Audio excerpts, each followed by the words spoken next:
오늘 함께 나눌 말씀은 요한계시록 3장 14절부터 22절 말씀입니다. 요한계시록 3장 14절부터 22절 말씀입니다.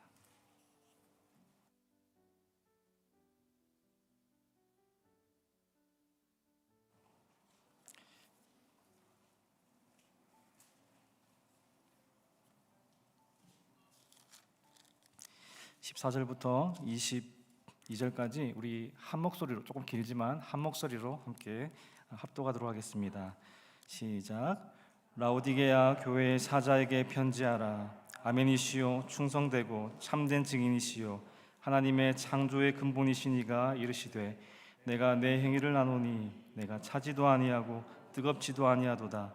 내가 차든지 뜨겁든지 하기를 원하노라. 내가 이같이 미지근하여 뜨겁지도 아니하고 차지도 아니하니 내 입에서 너를 토하여 버리리라. 내가 말하기를 나는 부자라 부요하여 부족한 것이 없다 하나 내가 곤고한 것과 가련한 것과 가난한 것과 눈먼 것과 벌거벗은 것을 알지 못하는도다. 내가 너를 권하노니 내게서 불로 연단한 금을 사서 부요하게 하고 흰 옷을 사서 벌거벗은 수치를 보이지 않게 하고 안약을 사서 눈에 발라 보게 하라. 무릇 내가 사랑하는 자를 책망하여 징계하노니 그러므로 내가 열심을 내라. 회개하라. 볼지어다 내가 문 밖에 서서 두드리노니 누구든지 내 음성을 듣고 문을 열면 내가 그에게로 들어가 그와 더불어 먹고 그는 나와 더불어 먹으리라. 이기는 그에게는 내가 내 보좌에 함께 하게 주기를 내가 이기고 아버지 보좌에 함께 앉은 것 같이 하리라. 귀 있는 자는 성령이 교회들에게 하시는 말씀을 들을지어다. 아멘. 잠시 기도하겠습니다. 하나님 아버지, 참 감사합니다. 이 저녁에 우리를 주님께로 불러주시고 주님을 예배하게 하시니 참 감사합니다.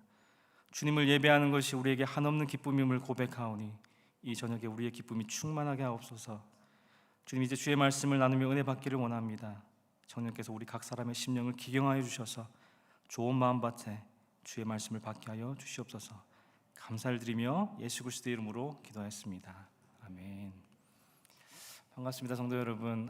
저는 방금 소개받은 대로 또 지난주에 광고 시간에 잠깐 또 인사드린 대로 이번에 뉴스를 담당하게 된 허신구 목사라고 합니다. 주님의 교회 성도님들과 함께 신앙생활을 할 수 있게 돼서 너무너무 감사하고 또 기대가 됩니다. 제가 3년 전에 텍사스 포트워스로 와서 공부를 하고 이제 사역지를 구하며 이렇게 기다리고 있었습니다. 또 인도하심을 구하며 기다리고 있었는데 주님의 교회, 어스틴 주님의 교회에 대한 소식을 듣게 되었습니다. 그래서 주변 분들에게 혹시 어스틴 주님의 교회에서 대해서 들어봤냐고 물어보니까 모른다는 사람이 없더라고요. 다 알고 굉장히 건강하게 성장하고 있는 교회라고 그렇게 저에게 소개해 주셨습니다. 그래서 그때부터 유튜브를 보면서 담임 목사님 설교도 듣고 또 매일 말씀 묵상 또 보면서 종종 보고 그랬습니다. 그러다 보니까 우리 주님의 교회 목사님들이 마치 우리 교회 목사님인 것처럼, 저는 아직 오지도 않았는데 우리 교회 목사님인 것처럼 너무 이렇게 친숙해져가지고 여기 왔을 때 제가 목사님들 뵙고 너무 친숙했는데 그분들은 저를 처음 보니까 좀 당황했던 기억이 있습니다. 네, 이 귀한 교회를 저를 인도하여 주시고 또 인도해 주신 하나님께 먼저 감사드리고 또 저를 좋게 봐주셔서 또 청빙해 주신 우리 당회와 또 청비위원회에게 감사의 말씀을 드립니다. 목사님께서 지난주에 또 광고하신 대로 우리 간증 형식의 설교를 제가 하게 될 텐데 이 간증을 통해서 제가 받은 은혜를 성도님과 나눌 때 이 간증을 통해서 또 우리 각자의 심령에 말씀하시는 또 주님의 말씀을 듣고 아멘하며 순종하는 저희들 다 될 수 있기를 주님의 이름으로 축복합니다. 우리의 인생을 살아가다 보면 우리가 수많은 선택을 하게 됩니다. 우리가 보통 좋은 선택을 할 때도 있고요, 잘못된 선택을 해서 또 후회할 때도 있습니다. 이 선택에 대한 유명한 문구들이 있는데 아마 다들 한 번쯤은 들어보셨을 겁니다. 혹은 또 어디에 적힌 것을 보셨을 텐데 지금의 내 모습은 내가 했던 수많은 선택들의 결과이다. 혹은 오늘의 작은 선택들이 모여서 당신의 인생을 결정한다. 많이들 들어보셨죠? 매일매일 우리가 하는 작은 선택들이 모여서 지금의 우리의 모습을 만든다는 말입니다. 그런데 우리의 삶에는 단 한 번의 선택으로 또 인생이 바뀔 때도 있습니다. 저는 어떤 한 번의 선택으로 제 인생이 완전히 바뀌게 되었는데, 오늘 제 인생을 바꾼 그 한 번의 선택, 그 선택에 대해서 성도님과 나누려고 합니다. 저는 신학교에 가기 전에 학부에서 영문학을 전공했습니다. 영어를 할 줄 알면 저하고 완전히 다르게 생긴 사람들과 의사소통이 가능하다는 것이 너무나 어릴 때 신기해서 영어를 좋아하게 되었습니다. 그래서 중고등학교 때를 생각해 보면 저는 항상 이만큼 두꺼운 영어 사전을 들고 다녔습니다. 프라임이라고 아시죠? 프라임 영어 사전을 항상 들고 다니면서 단어를 외우기도 하고, 심심하면 그냥 열어서 단어를 외우기도 하고, 이거는 영어로 뭐라고 할까?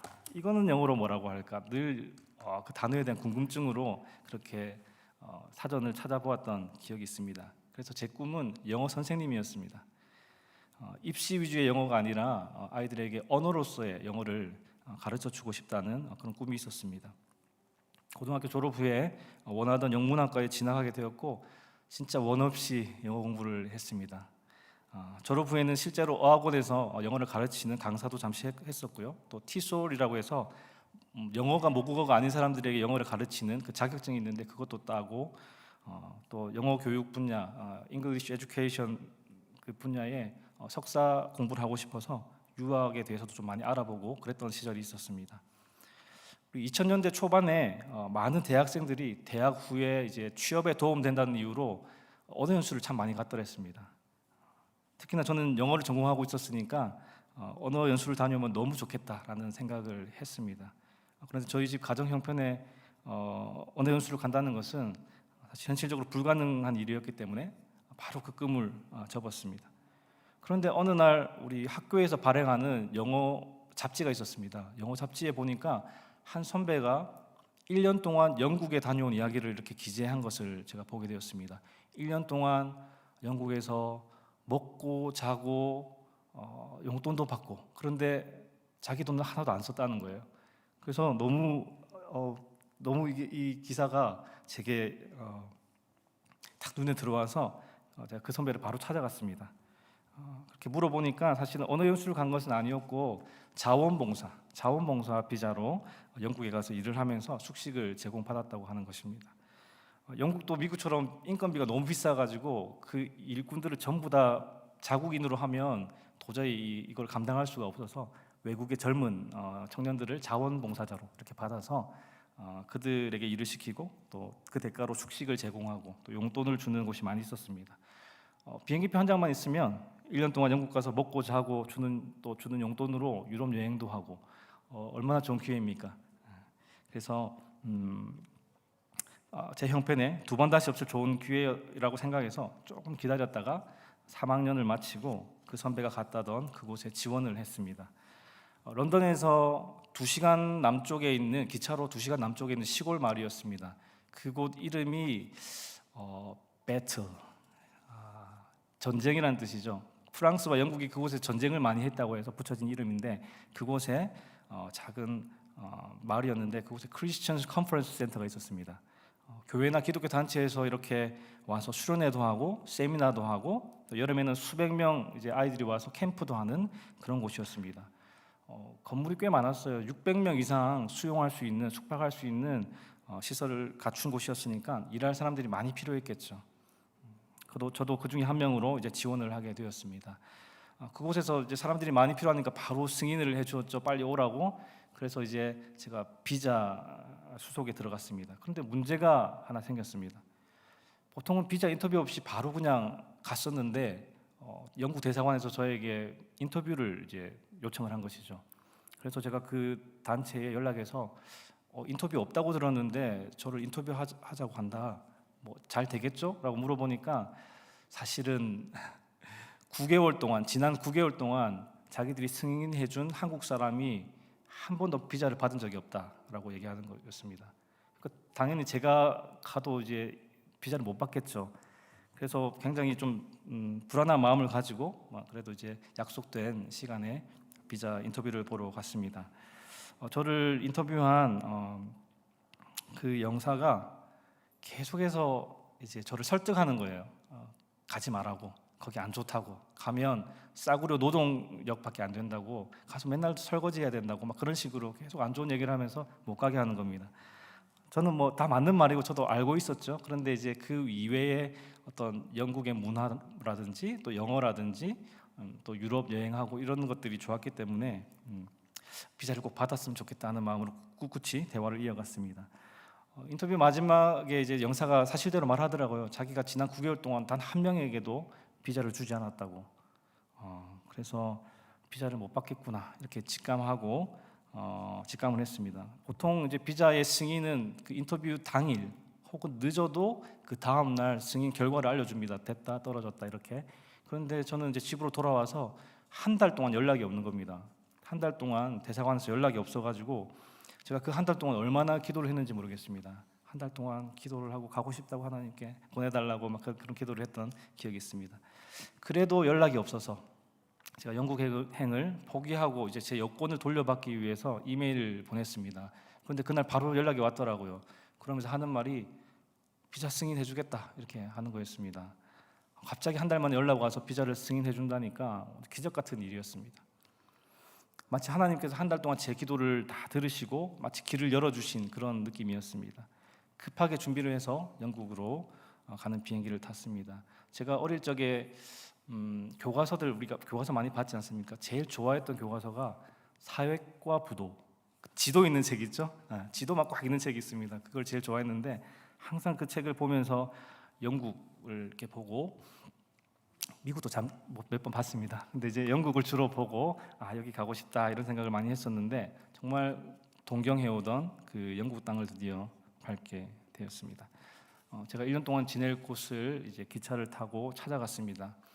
가니까 전 세계에서 온 젊은이들이 저를 반갑게 맞아주었습니다. 뭐 독일, 프랑스, 루마니아, 스위스, 체코, 크로아티아, 핀란드, 페루, 브라질, 콜롬비아, 또 한국에서 온 많은 친구들과 정말 재밌는 시간들을 보냈습니다. 정말 시간 가는 줄 모르고 그들과 이렇게 지냈습니다. 또래 친구들과 함께 뭐 굳은 일이지만 그래도 또래 친구들과 함께 또 일하는 것도 재밌었고 또 일을 마치고 스태프들만 있는 그 룸에서 또 밤늦게까지 그 젊은 청년들이 함께 이야기하고 이런 것도 참 재밌었고 또 마음 맞는 친구들끼리 유럽 여행 다니는 것도 참 재밌었고 또 그 컨퍼런스 센터에 그 호수가 2개 있었습니다. 예쁜 호수가. 그 호숫가를 걸으면서 또 사색하고 또 모든 것이 재밌고 좋았습니다. 그렇게 8개월이 지났습니다. 이제 4개월 남았는데 그때쯤 되니까 이런 생각이 들더라고요. 내가 영국에 오는 이 과정이 정말 기적과 같았는데 만약에 하나님께서 나를 이곳에 오게 하신 거라면 분명히 이유가 있을 것이다 라는 생각이 들었습니다. 왜 나를 이곳에 보내셨을까? 저도 왜 그때 제가 그 생각을 했는지 모르겠습니다. 그냥 남은 4개월도 4개월도 재밌게 지내다가 그냥 귀국하면 그뿐인데 나를 여기 보내신 하나님의 뜻이 무엇인가라는 질문을 갑자기 하게 된 것이 지금도 사실 미스테리입니다. 지금 같으면 당연히 또 목회자고 또 하니까 모든 일에 하나님의 뜻이 무엇인지 고민하는 것이 지극히 당연한데 그 당시에는 제가 그럴 만한 제가 아니었습니다. 모태신앙으로 태어나서 거의 교회에 살다시피 했었지만 하나님이 정말 존재하시는지 확신도 없었고 하나님께 형식적인 예배와 형식적인 기도 외에는 해본 적이 없었습니다. 우리 뭐 유스 아이들 중에서도 몇몇 그런 아이들이 있을 텐데 부모님의 강요 때문에 어쩔 수 없이 교회를 다녔고 예배에 빠지면 지옥 갈 것 같아서 예배란 예배는 한 번도 빠지지 않고 참석했던 종교인에 불과했습니다. 그런 제가 하나님의 뜻이 무엇인지 고민한다는 것은 말도 안 되는 일이죠.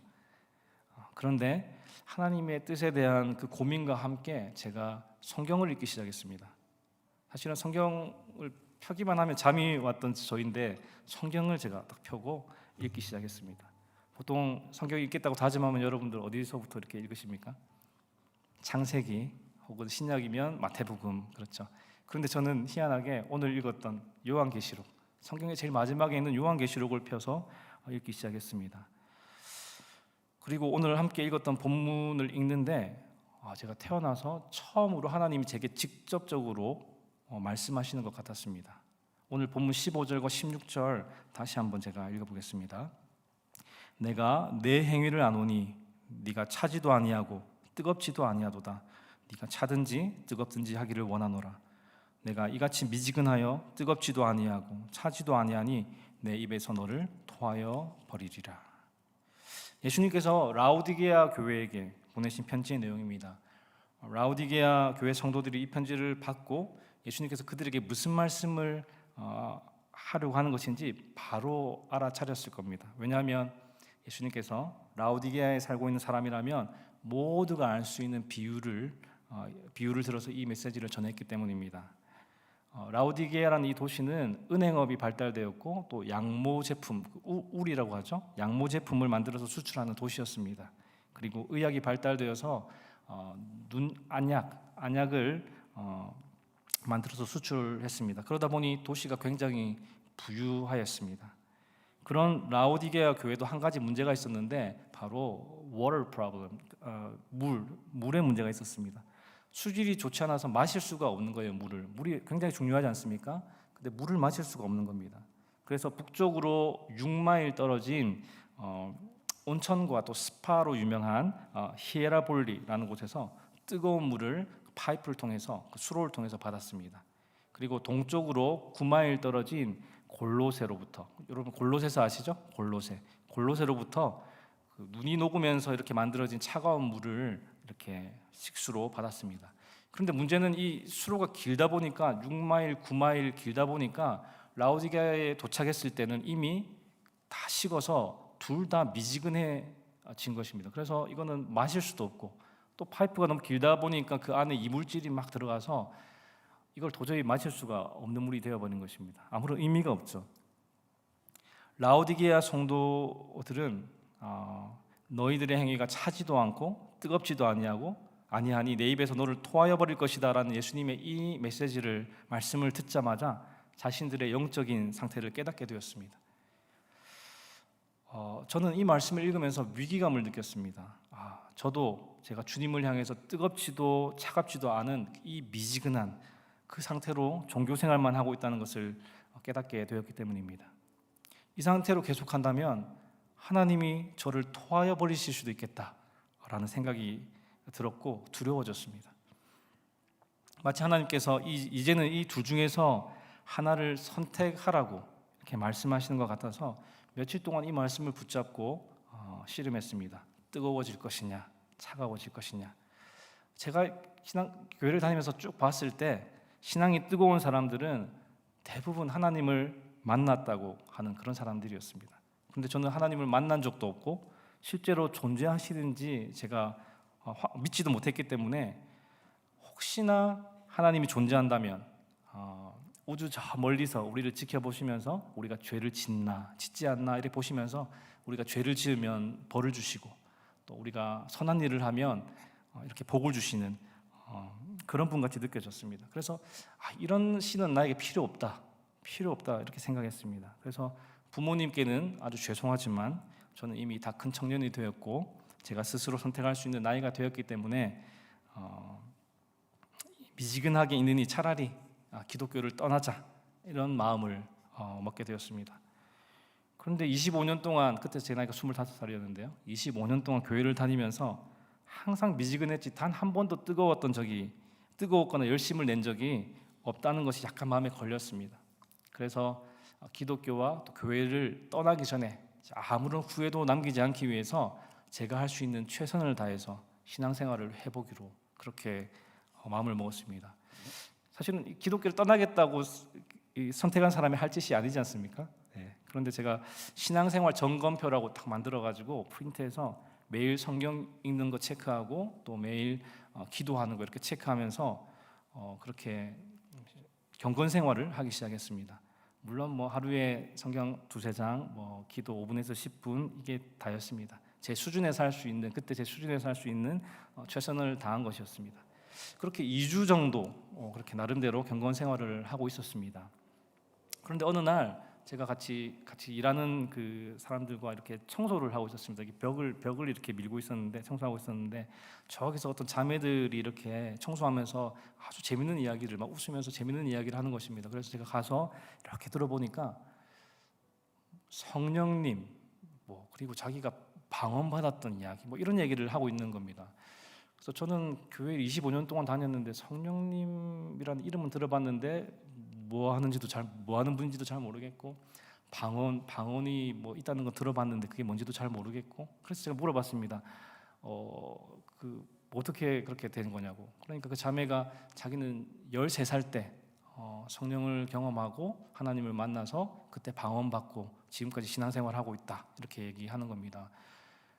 그래서 너무 좀 억울한 거예요. 저는 25년 동안 교회 다니면서 한 번도 하나님을 느껴본 적이 없는데 그 친구는 13살 때 하나님을 만났다고 하니까. 그래서 어떻게 하면 그렇게 성령님을 경험하고 만날 수 있냐고 물어봤습니다. 그러니까 방에 가서 사도행전을 읽어봐라, 이렇게 얘기하는 겁니다. 사도행전 제가 교회 다니면서 얼마나 많이 읽어봤겠습니까? 설교도 수없이 들었던 사도행전인데, 그래 알겠다 하면서 성경책을 들고 가가지고 이렇게 방에서 이렇게 읽기 시작했습니다. 그런데 제가 수없이 들었던 사도행전, 수없이 읽었던 사도행전이 그때는 달랐습니다. 이 사도행전 읽고 있으니까 정말 그 성령님의 역사가 이렇게 보이는데, 진짜 성령님의 역사가 가득한 그런 책이었습니다. 그러면서 제 가슴이 막 뜨거워지기 시작하는 것을 느꼈습니다. 또 한 날은 일을 마치고 이제 스텝룸에서 앉아서 한국에서 온 자매가 있어서 그 자매랑 이런저런 이야기를 나누고 있었는데, 자기가 한국에서 CCC 간사였다고 하는 겁니다. 제가 CCC가 뭔지는 잘 모르겠지만 한국의 어떤 대학교 안에 있는 선교 단체다라는 얘기는 제가 들어서 알았습니다. 그래서 이 친구가 좀 뭘 좀 알겠구나 생각하고 제가 신앙생활에 있었던 궁금증들을 이렇게 다 물어봤습니다. 다 대답을 듣고 마지막에 내가 모태의 신앙으로 태어나서 교회를 오래 다녔는데 사실 하나님께 어떻게 기도해야 될지 잘 모르겠다, 이렇게 말했습니다. 저는 항상 주일 이 대예배 시간에 장로님들이 대표 기도하는 것이 가장 하나님께 기도하는 가장 좋은 샘플이라고 생각했었습니다. 그래서 항상 기도하는 것이 부담스러웠죠. 우리 장로님들도 이렇게 기도를 준비해서 여기서 하지 않습니까? 그렇게 날마다 기도해야 된다면 너무 기도하는 게 부담스러운 거예요. 어렵고 막 아름다운 미사 여구를 쓸 자신도 없었고, 그렇게 그런 이야기를 이렇게 했습니다. 그런데 그 자매가 하는 말이 지금 오늘 저와 했던 모든 대화들을 그대로 하나님께 하면 그게 바로 기도예요, 이렇게 얘기하는 겁니다. 그 얘기를 듣고 저는 충격에 빠졌습니다. 기도가 이렇게 자연스러운 하나님과의 대화라는 것을 그때 처음 알았습니다. 물론 공예배 중에 대표 기도하는 것도 기도이고, 새벽에 울면서 하나님께 부르짖는 것도 기도이지만, 이렇게 언제 어디서나 쉽고 자연스럽게 친구와 대화하듯이 하나님과 대화할 수 있다는 것이, 이렇게 기도할 수 있다는 것이 저에게는 충격이었습니다. 저는 그때 처음 기도하는 법을 배웠습니다. 그리고 얼마 후에 또 근처 지역 교회에서 그러니까 초신자를 위한 성경 공부반을 개설한다는 이야기를 들었습니다. 제가 25년 동안 교회를 다니다 보니 그런 교육들도 다 받았지 않겠습니까? 그래서 별 관심이 없었습니다. 제가 다 아는 내용들일 거라 생각했습니다. 그런데 제가 영국에 갔으니까 영어 공부한다는 셈 치고 한번 가보자 해서 이제 가서 그렇게 성경 공부를 했습니다. 몇 주 동안 하나님이 누구신지, 예수님이 누구신지, 성령님이 누구신지에 대해서 배우는데, 당연히 다 아는 내용인데 너무너무 새롭게 다가왔습니다. 제 마음 가운데 새롭게 다가와서 결국은 예수님을 제 삶의 구원자로, 주인으로 영접했습니다. 제가 일했던 곳이 크리스천 컨퍼런스 센터였기 때문에 기독교인만 이렇게 지원할 수 있었습니다. 근데 다들 막 20살, 19살, 20살, 21살 어린 나이였기 때문에 다들 성숙하지 못한 친구들도 많았고 신앙이 거의 없는 친구들도 많았습니다. 그래서 몇몇 열심히 있는 친구들이 기도 모임을 만들었습니다. 기도실에서 기도 모임을 만들어서 정기적으로 우리 같이 일하는 동료들을 위해서 기도하고 또 각자의 기도 제목을 나누고 함께 기도하는 그런 기도 모임을 이렇게 만들어서 하고 있었는데, 저는 당연히 그런 모임에 관심이 없었죠. 지금 제가 누리고 있는 그 생활이 너무 좋았기 때문에 별 관심이 없었습니다. 그런데 제 삶 속에 하나님께서 이렇게 역사를 하시니까 제 삶에 일어나고 있는 일들을 바라보면서 기도해야겠다 이런 생각이 들었습니다. 그래서 기도 모임에 찾아가서 친구들과 함께 기도하기 시작했고, 또 그 많은 친구들이 또 제가 하나님을 경험할 수 있도록, 하나님을 만날 수 있도록 기도해 주었습니다. 여러분, 지금 하나님께서 제 삶 속에 하신 일들이 보이십니까? 저는 하나님을 떠나겠다고 선택을 했습니다. 그런데 하나님께서는 제가 그 선택을 되돌려서 바른 선택을 할 수 있도록 계속해서 기회를 주시고 또 하나님께로 인도하고 계셨습니다. 오늘 말씀 19절에 보니까 무릇 내가 사랑하는 자를 책망하여 징계하노니 그러므로 내가 열심을 내라 회개하라. 정말 하나님은 저의 미지근한 신앙을 책망하셨고 저를 바른 길로 인도하고 계셨습니다. 저를 사랑하시기 때문입니다. 결국 저는 이 모든 과정을 통해서 먼 영국 땅에서 하나님을 인격적으로 만나게 되었습니다. 그리고 하나님께서 왜 저를 이곳에 보내셨는지도 자연스럽게 이해하게 되었습니다. 종교 생활만 하던 그 한국에서 저를 이렇게 불러내어서 이곳에서 하나님을, 살아계신 하나님을 만나게 하신 겁니다. 하나님을 만나고 나서 당연한 이야기지만 제 삶이 완전히 바뀌었습니다. 그 중에서 가장 중요한 것은 제가 하나님과 날마다 교제하게 되었다는 것입니다. 오늘 말씀 20절에 보시면 볼지어다 내가 문 밖에 서서 두드리노니 누구든지 내 음성을 듣고 문을 열면 내가 그에게로 들어가 그와 더불어 먹고 그는 나와 더불어 먹으리라. 하나님은 그동안 문 밖에 서서 제 마음을 두드리고 계셨습니다. 하나님은 우리의 마음을 강제로 부수고 들어오시는 분이 아닙니다. 우리가 그 문을 열 수 있도록 늘 우리에게 말씀하시고, 그리고 또 그 음성을 듣고 문을 열면 우리에게 들어오셔서 우리와 교제하십니다.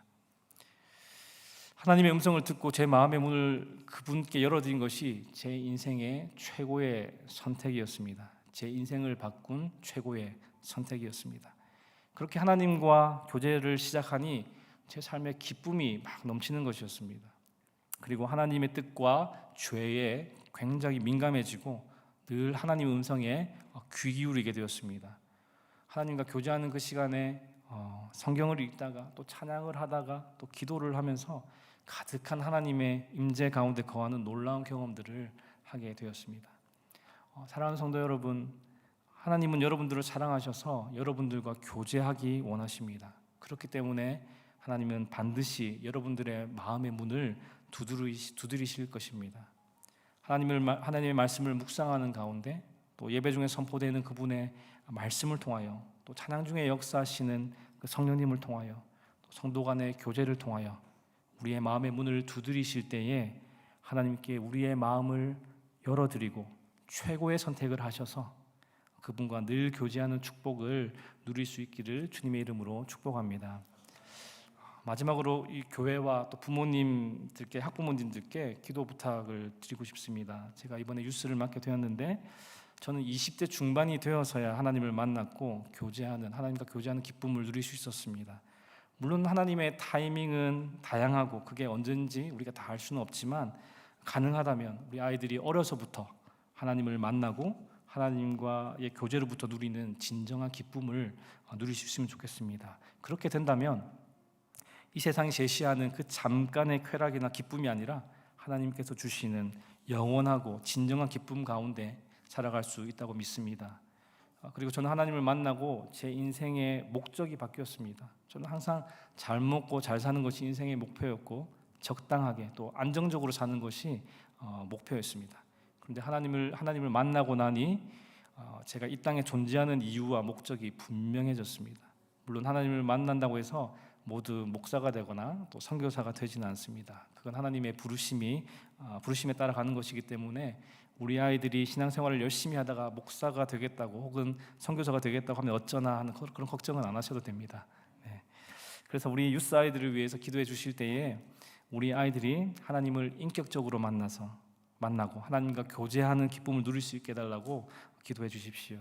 그러면 마약이나 성중독 같은 세상의 헛된 그런 즐거움을 쫓아가지는 않을 겁니다. 그리고 우리 아이들이 이 땅에 태어나 존재하는 이유와 목적을 성경적으로 정립하여서 이 땅에서 방황하지 않고 하나님의 영광을 위해 살아가는 아이들이 되게 해달라고 기도해 주시기 바랍니다. 내가 왜 태어났는지, 왜 사는지, 삶의 목적이 무엇인지 모르면 방황할 수밖에 없습니다.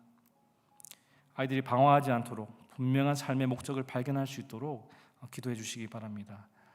제가 참 부족하지만 우리 유스 아이들을 위해서 하나님의 말씀을 잘 준비해서 전하고 또 아이들이 고민하는 그런 이슈들을 성경적으로 잘 정리해서 가르치도록 하겠습니다. 유스 아이들을 가르치는 저와 또 부서 전체를 도우시는 부장 집사님, 그리고 매주 소그룹에서 아이들과 마주하는 우리 선생님들이 한 마음으로 우리 아이들을 사랑하고 또 잘 섬길 수 있도록, 잘 섬김을 도울 수 있도록 늘 기도해 주시면 감사하겠습니다. 기도하겠습니다. 하나님 아버지, 참 감사합니다. 이 저녁에 사랑하는 주님의 교회 성도들과 함께